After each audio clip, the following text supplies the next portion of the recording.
Le mari revient du passé. Un mari heureux. Thomas et Sophie étaient démariés depuis 5 ans et vivaient dans une petite ville tranquille où tout le monde semblait se connaître. Leur maison n'était ni grande ni luxueuse, mais elle était remplie de souvenirs et d'objets qui racontaient leur histoire.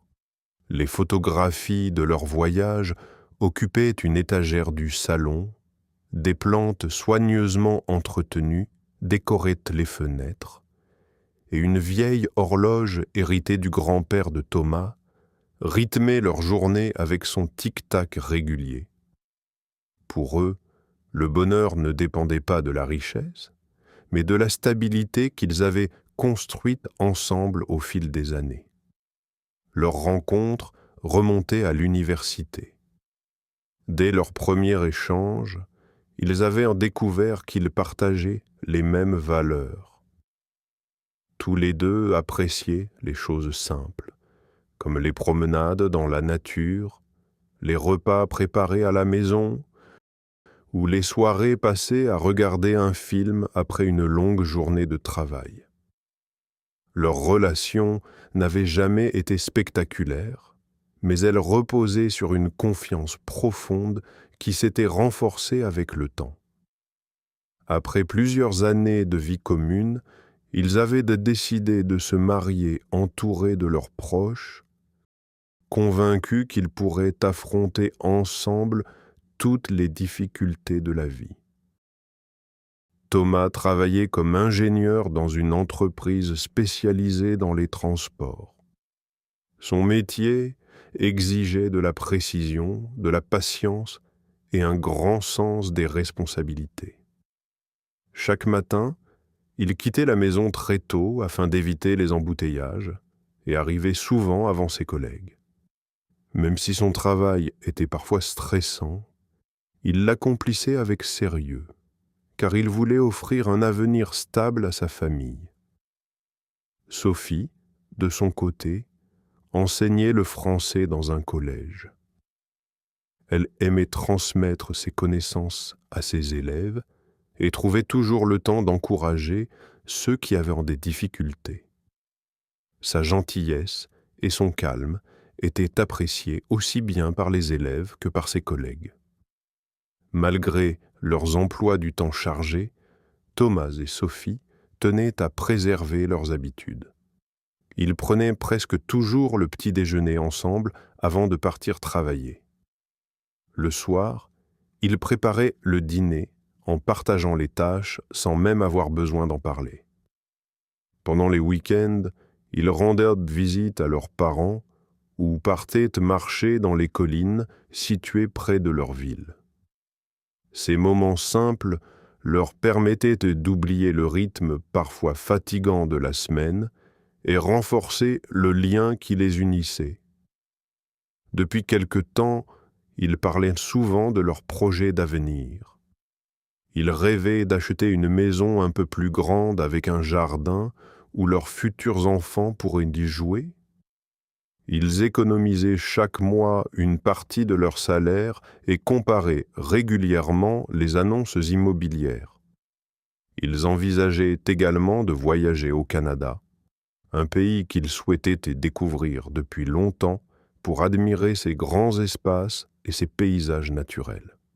Chacun de ces projets représentait une étape importante de leur vie commune et nourrissait leur enthousiasme pour l'avenir.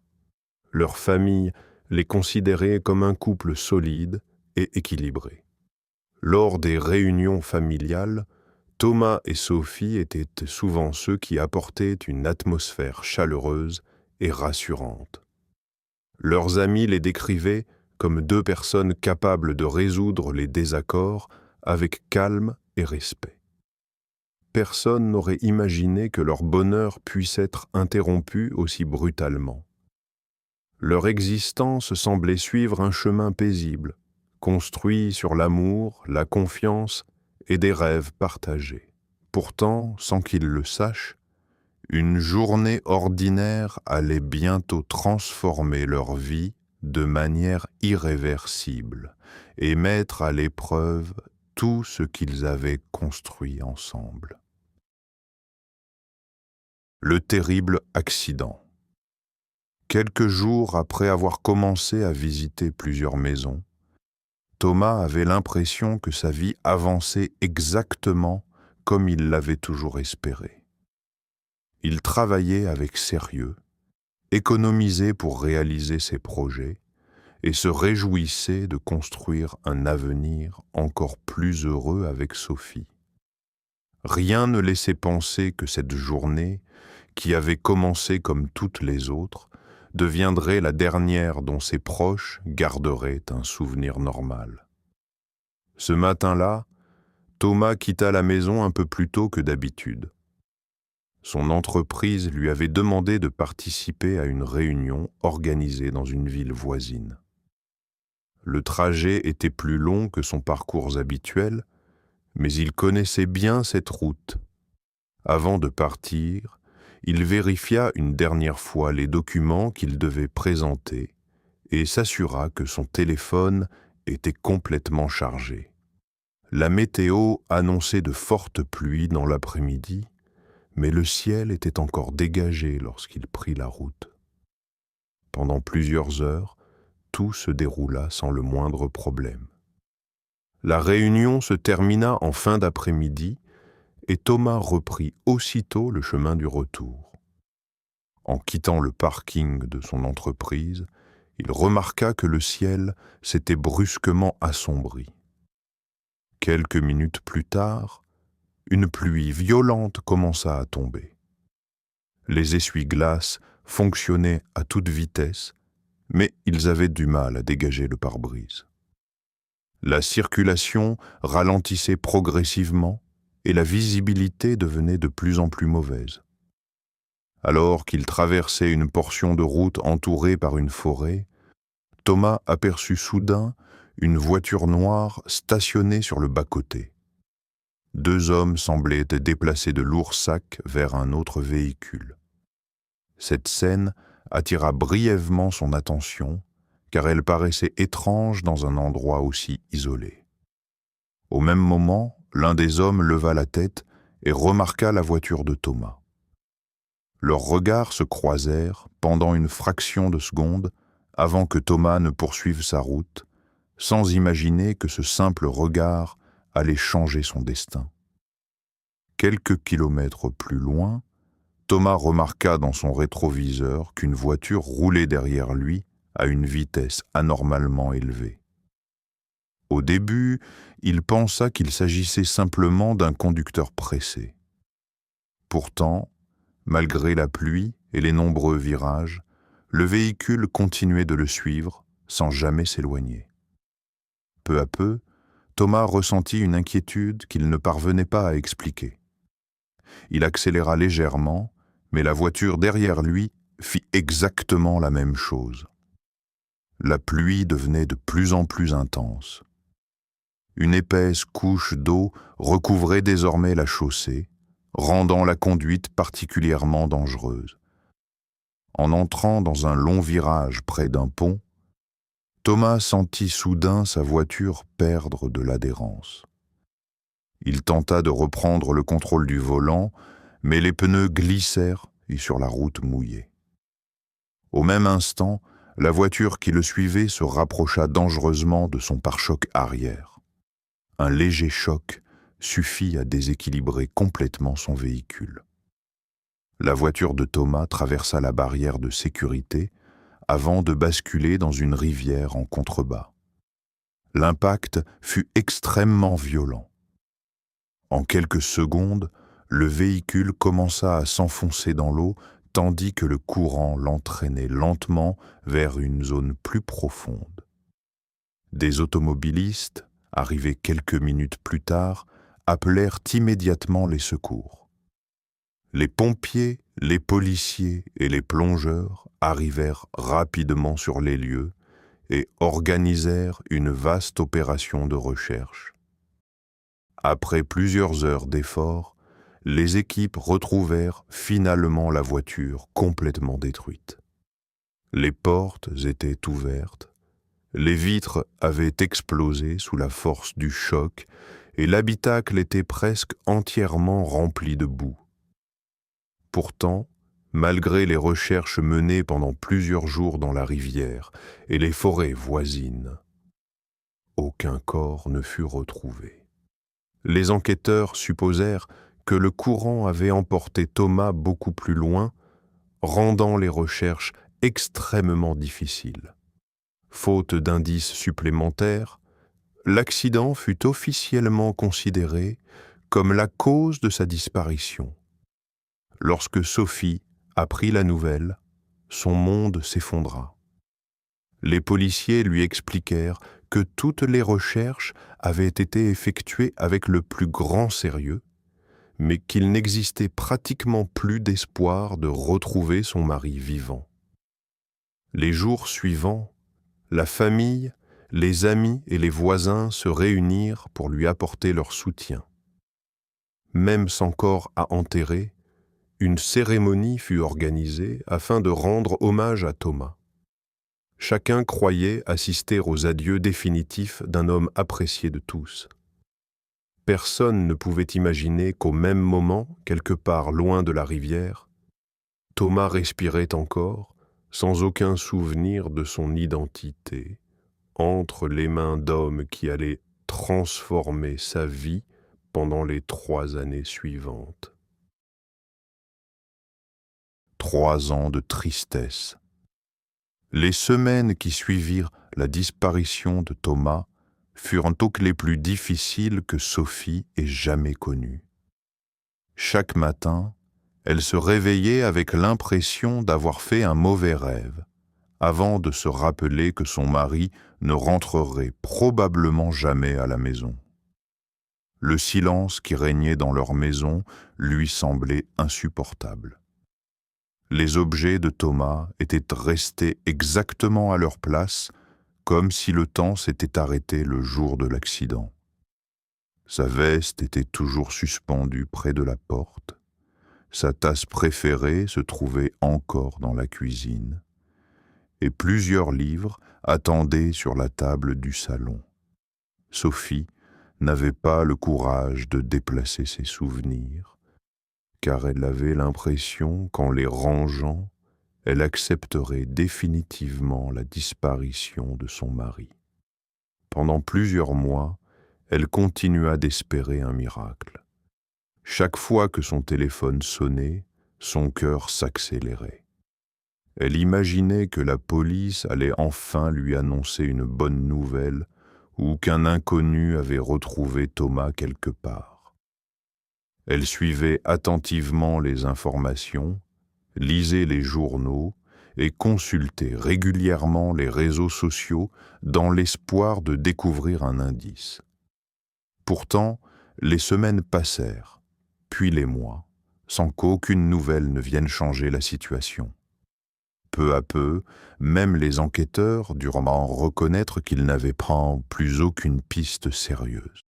Malgré sa douleur, Sophie décida de reprendre progressivement son travail au collège. Enseigner lui demandait toute son attention et lui permettait d'oublier sa souffrance pendant quelques heures. Ses collègues faisaient preuve d'une grande bienveillance et ses élèves remarquaient parfois la tristesse qui se lisait dans son regard. Même lorsqu'elle souriait, une partie d'elle-même semblait absente. Ses proches l'encourageaient à continuer d'avancer, mais personne ne pouvait réellement comprendre le vide qu'elle ressentait chaque soir en rentrant chez elle. Les années passèrent lentement. Au bout de 3 ans, Sophie avait appris à vivre avec cette absence, sans jamais réussir à l'accepter complètement. Elle continuait de rendre visite aux parents de Thomas, qui la considéraient toujours comme leur fille. Ensemble, ils évoquaient les souvenirs heureux qu'ils avaient partagés avec lui et entretenaient sa mémoire. Cependant, ils savaient aussi que Thomas aurait sans doute souhaité que Sophie retrouve un jour le bonheur. C'est à cette période que Julien reprit contact avec elle. Ancien camarade d'université, Il avait appris ce qui s'était passé et lui proposa simplement de prendre un café.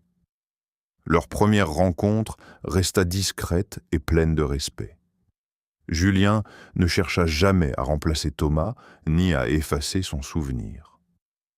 Au contraire, il écoutait Sophie parler de son passé avec une patience sincère et comprenait que certaines blessures demandaient du temps pour guérir. Au fil des mois, une relation de confiance se développa entre eux. Julien l'aidait à retrouver le goût des petites joies du quotidien et lui rappelait qu'il était encore possible d'espérer un avenir heureux.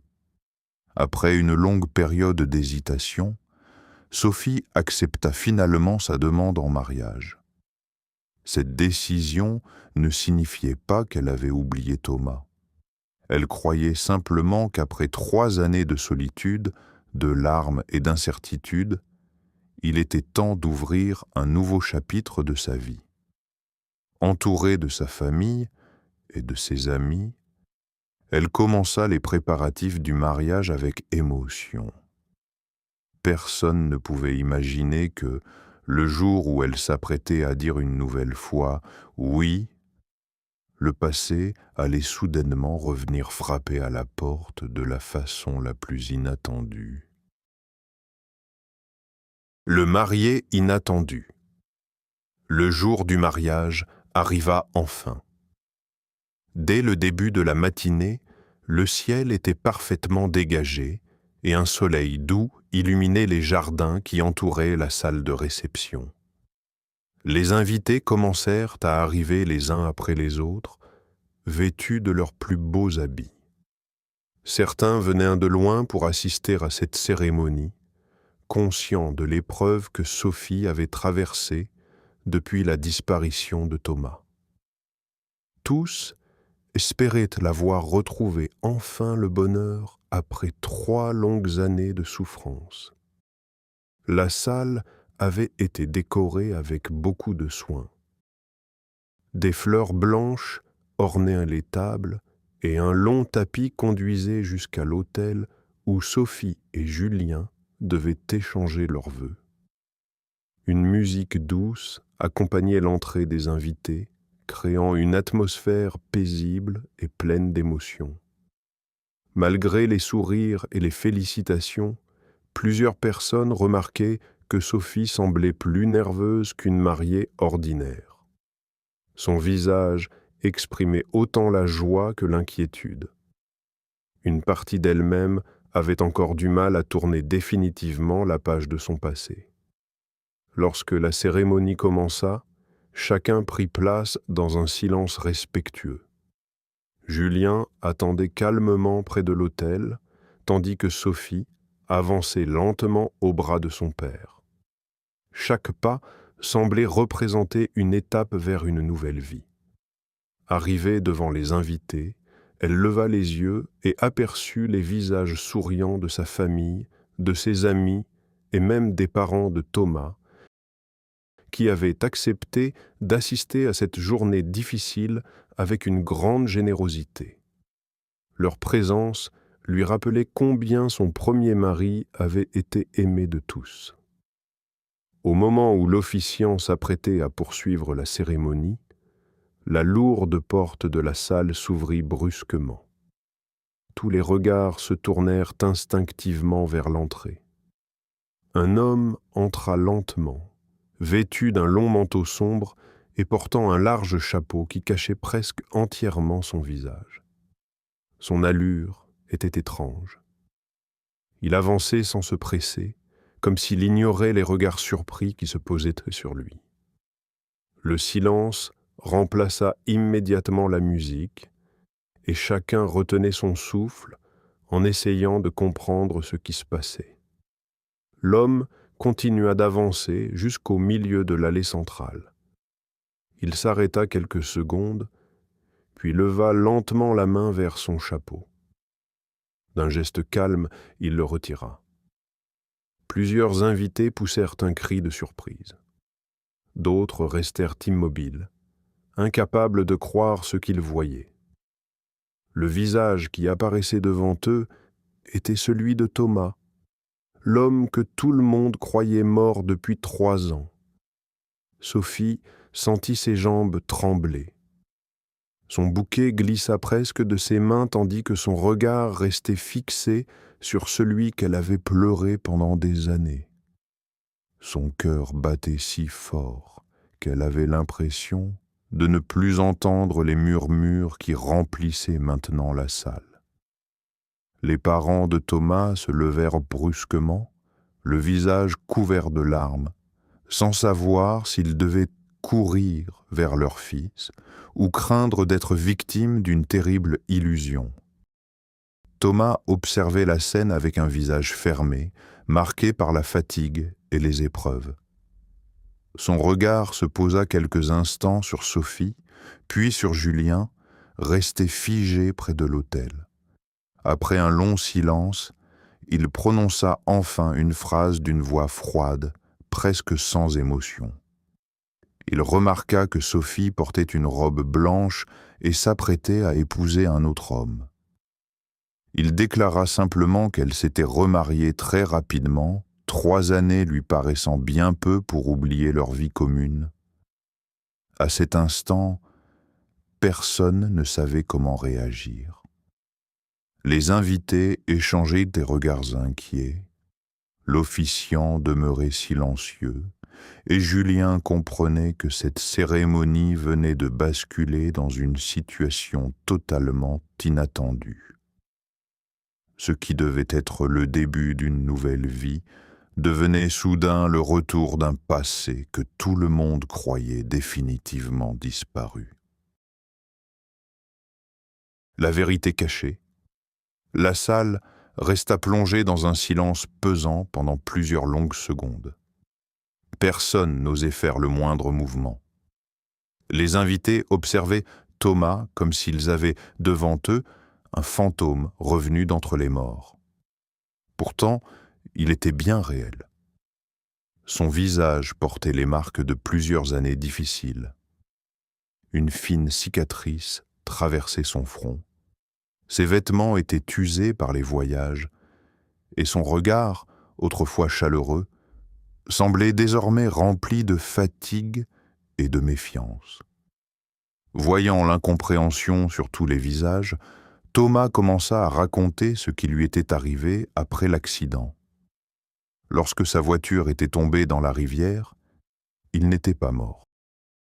Le choc avait été extrêmement violent, mais le courant l'avait emporté jusqu'à la rive, plusieurs kilomètres plus loin.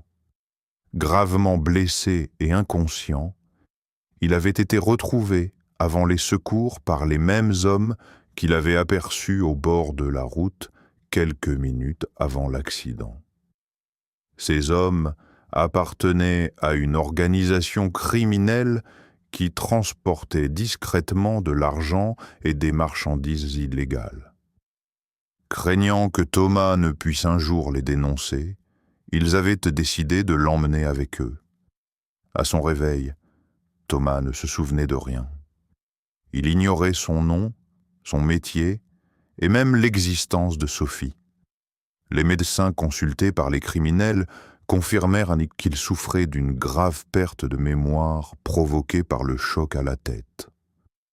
Profitant de cette situation, le chef du groupe inventa une nouvelle identité pour lui.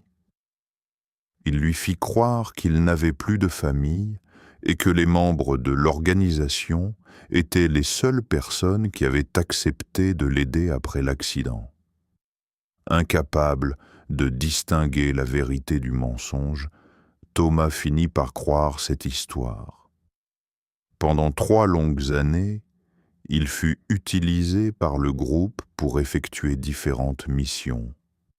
Grâce à ses compétences de conducteur, il transportait des véhicules d'une ville à l'autre sans jamais connaître le contenu exact de ce qu'il livrait.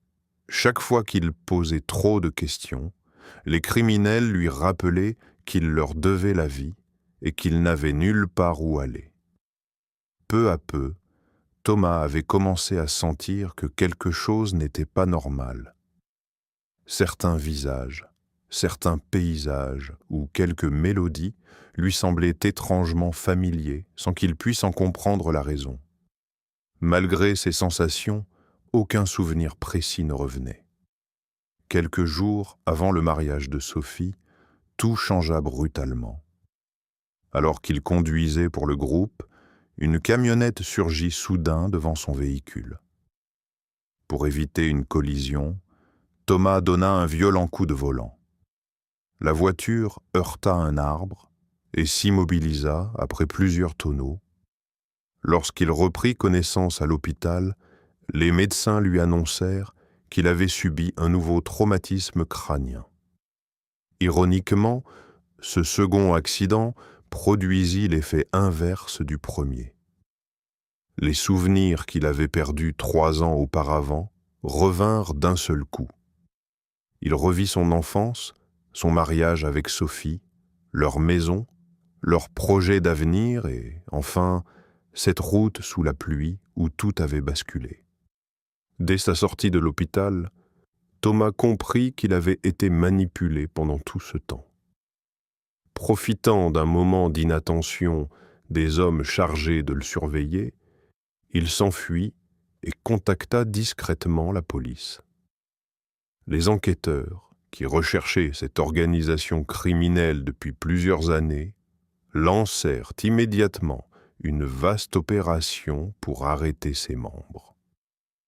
Sans attendre la fin de l'enquête, Thomas n'avait qu'une seule idée en tête: retrouver Sophie. Après plusieurs recherches, il apprit qu'elle devait se remarier ce jour-là.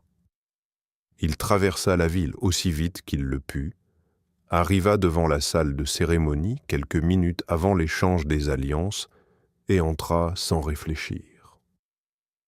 Ce n'est qu'en découvrant le visage bouleversé de Sophie qu'il comprit réellement tout ce que ces 3 années avaient coûté à celle qu'il n'avait jamais cessé d'aimer, même lorsqu'il avait oublié jusqu'à son propre passé. Le choix impossible. Lorsque Thomas termina son récit, un profond silence envahit de nouveau la salle. Les invités avaient du mal à croire tout ce qu'ils venaient d'entendre. En l'espace de quelques minutes, un mariage joyeux s'était transformé en une histoire digne d'un roman. Sophie restait immobile, incapable de détacher son regard de Thomas. Pendant 3 ans, elle avait pleuré sa disparition, appris à vivre sans lui et trouvé peu à peu la force de reconstruire son existence.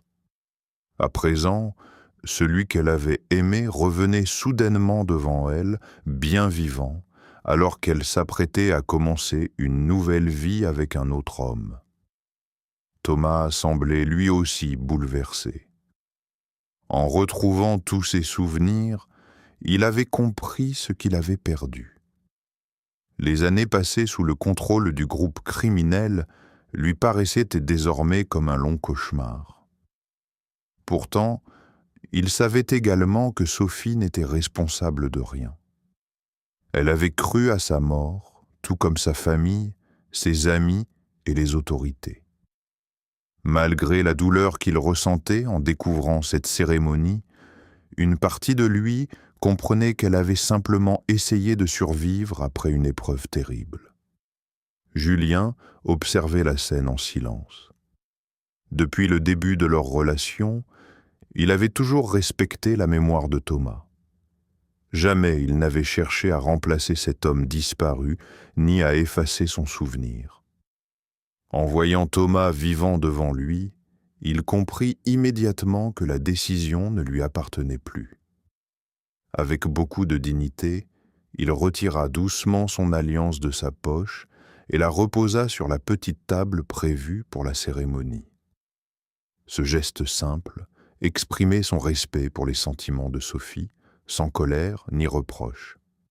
Sophie sentit alors les larmes couler sur son visage. Son cœur était partagé entre 2 hommes qui représentaient 2 périodes très différentes de sa vie. Thomas était son premier amour, celui avec qui elle avait construit des rêves et partagé des années de bonheur avant l'accident. Julien, quant à lui, avait été la personne qui l'avait aidée à sortir de son chagrin et à retrouver l'espoir lorsqu'elle croyait que tout était perdu. Choisir l'un signifiait inévitablement faire souffrir l'autre. Après un long moment de réflexion, Sophie s'approcha lentement de Thomas. Elle remarqua les cicatrices sur son visage, les traces des épreuves qu'il avait traversées et la tristesse dans son regard. Elle comprit alors qu'ils avaient tous les deux été victimes du même drame. Aucun d'eux n'avait choisi cette séparation et aucun n'avait voulu blesser l'autre. Sans prononcer un seul mot, elle prit doucement la main de Thomas. Ce geste ne signifiait pas que toutes les blessures étaient guéries, mais qu'elle acceptait de redécouvrir l'homme qu'elle avait cru perdre pour toujours. Quelques instants plus tard, les sirènes de police retentirent à l'extérieur de la salle. Les enquêteurs venaient arrêter les derniers membres de l'organisation criminelle qui avait tenté de retrouver Thomas avant qu'il ne révèle toute la vérité. En les voyant être emmenés menottés, Thomas comprit que le chapitre le plus sombre de sa vie était enfin terminé. Les mois suivants ne furent pas faciles. Thomas dut réapprendre à vivre dans un monde qui avait continué sans lui. Sophie et lui suivirent une thérapie afin de reconstruire leur relation, tandis que Julien, malgré son immense déception, choisit de s'éloigner avec une grande élégance. Il souhaitait sincèrement que Sophie retrouve enfin le bonheur qu'elle avait perdu 3 ans plus tôt. Peu à peu, Thomas et Sophie réussirent à retrouver la confiance qui les unissait autrefois. Leur histoire leur rappela qu'un seul instant pouvait bouleverser une vie entière, mais que l'amour, lorsqu'il était sincère, pouvait parfois survivre aux épreuves les plus inattendues.